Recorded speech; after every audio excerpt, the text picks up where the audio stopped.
Hi all, അസ്സലാമു അലൈക്കും. Welcome back to our channel.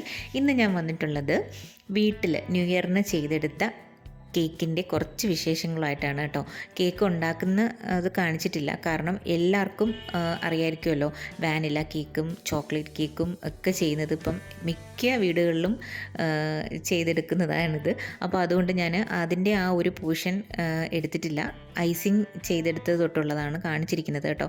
അപ്പോൾ ഫില്ലിങ്ങും കാണിച്ചിട്ടില്ല, കാരണം ഞാൻ കേക്കിൻ്റെ ഫീൽഡിലോട്ട് വരാൻ തുടങ്ങിയിട്ട് കുറച്ച് വർഷങ്ങളായി. ഇപ്പോൾ വിട്ട് നിൽക്കുകയാണ് ഒരു 1.5 വർഷം കൊണ്ട്.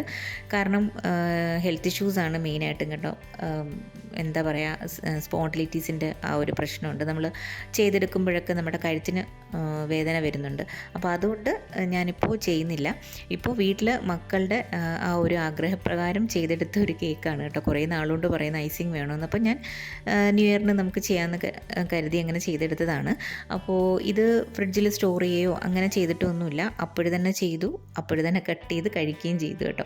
അപ്പോൾ അടിപൊളി ആയിട്ട് ടേസ്റ്റ് ആയിട്ടുള്ളൊരു ബട്ടർ കേക്കിൻ്റെ കാഷ്യൂ കോഫി കേക്കാണ് ചെയ്തിരിക്കുന്നത്.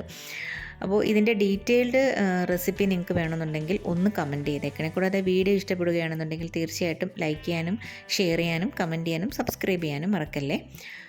അപ്പോൾ ഇതാ ഇവിടെ ഞാൻ ലെയർ ചെയ്തെടുക്കുന്നുണ്ട്. അപ്പോൾ ആ ലെയർ ചെയ്തെടുത്ത സമയത്ത് തന്നെ കുറച്ച് പീസസൊക്കെ താഴോട്ട് പോകുന്നുണ്ടായിരുന്നു കേട്ടോ. അപ്പോൾ അത് അത്രയ്ക്കും സോഫ്റ്റ് ആയിരുന്നു. അപ്പോൾ നമ്മളത് ഐസിങ് ചെയ്യുമ്പോഴത്തേക്കും നമുക്കത് റെഡിയാക്കി എടുക്കാം കേട്ടോ. വീട്ടിലത്തെ കാര്യം ആണല്ലോ ചെയ്യുന്നത്, അപ്പോൾ അതുകൊണ്ട് വലിയ ടെൻഷൻ ഇല്ലായിരുന്നു.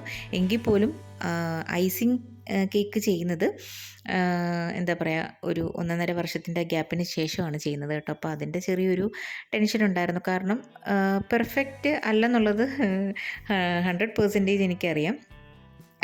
ഷാർപ്പ് എഡ്ജൊന്നും അല്ല, അങ്ങനെ ഒന്നും അല്ലാത്ത ഒരു കേക്കാണ്. കാരണം ടച്ച് എല്ലാം വിട്ടുപോയി കേട്ടോ.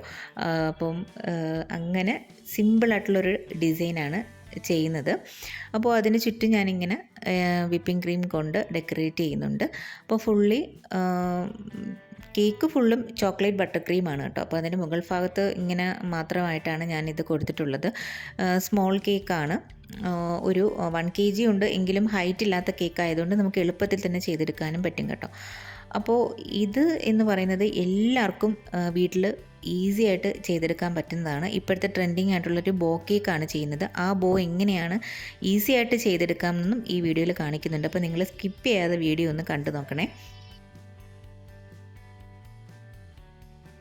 അതുപോലെ തന്നെ കേക്കിൽ ഷുഗർ സിറപ്പ് അപ്ലൈ ചെയ്തിട്ടില്ല.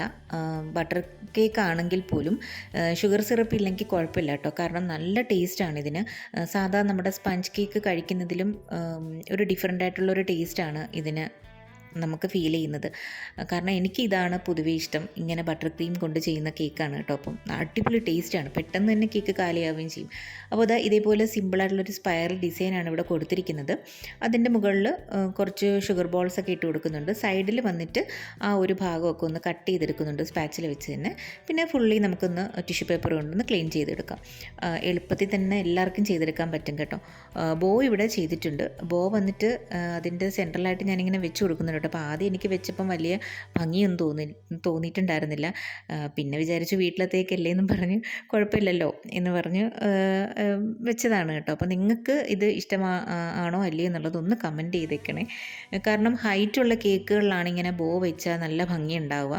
അപ്പോൾ ഇത് ഞാൻ വെറുതെ ഒന്ന് ചെയ്ത് നോക്കിയതാണ് കേട്ടോ. അപ്പോൾ അതാ ഇവിടെ ബോ ചെയ്യുന്നുണ്ട്. അതിന് ഞാനിങ്ങനെ ഒരു നെറ്റ് പീസ് തുണി എടുത്തിട്ടുണ്ട്. അതിൻ്റെ 2 വശങ്ങളിലായിട്ട് ഈ ഒരു മണികൾ ഇട്ട് കൊടുക്കുന്നുണ്ട് കേട്ടോ. അപ്പോൾ ഇത് എഡിബിളല്ല, അല്ലാതെ തന്നെ നമ്മുടെ ക്രാഫ്റ്റ് ഷോപ്പിലൊക്കെ മേടിക്കാൻ കിട്ടുന്ന മണികളാണ് കേട്ടോ. അപ്പോൾ അതിങ്ങനെ 2 ഭാഗത്തായിട്ട് വെച്ച് കൊടുത്തതിന് ശേഷം മുകളിൽ നിന്ന് ഇങ്ങോട്ട് ഫോൾഡ് ചെയ്യണം. ഇപ്പുറത്തെ വശവും ഒരു സൈഡിലോട്ട് ഫോൾഡ് ചെയ്യുക കേട്ടോ. ഇതേപോലെ തന്നെ ചെയ്യാം. എന്നിട്ട് അതിൻ്റെ 2 വശവും കൂടെ നമുക്ക് അപ്പുറവും ഇപ്പുറവും കൂടെ ഒന്ന് ഫോൾഡ് ചെയ്തെടുക്കാം. അതിനുശേഷം മിഡിൽ ഭാഗത്തുനിന്ന് പ്ലീറ്റ്സ് പോലെ നമുക്ക് ചെയ്തെടുക്കാം കേട്ടോ. ബോ ഇവിടെ പെട്ടെന്ന് തന്നെ റെഡി ആയിട്ടുണ്ട്.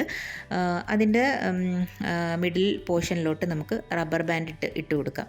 റബ്ബർ ബാൻഡിൻ്റെ മുകളിലായിട്ട് ഇങ്ങനെ ഡെക്കറേറ്റീവ് ആയിട്ടുള്ളൊരു ക്ലോത്തും കൂടെ വെച്ചിട്ട് ഗം ചെയ്ത് അപ്ലൈ ചെയ്ത് കൊടുത്താൽ മതി കേട്ടോ. അപ്പോൾ അത് അടിപൊളിയായിട്ട് ഇവിടെ ബോ റെഡി ആയിട്ടുണ്ട്. അപ്പോൾ നമുക്കിതൊന്ന് കട്ട് ചെയ്ത് നോക്കാം. കട്ട് ചെയ്തിട്ടുള്ള പോർഷനും കൂടെ കാണിക്കുന്നുണ്ട് കേട്ടോ. അപ്പോൾ നല്ല ടേസ്റ്റി ആയിട്ടുള്ളൊരു കേക്കാണിത്. എല്ലാവരും ഒന്ന് ചെയ്ത് നോക്കിയിട്ട് ഒന്ന് ഫീഡ്ബാക്ക് അറിയിക്കണേ.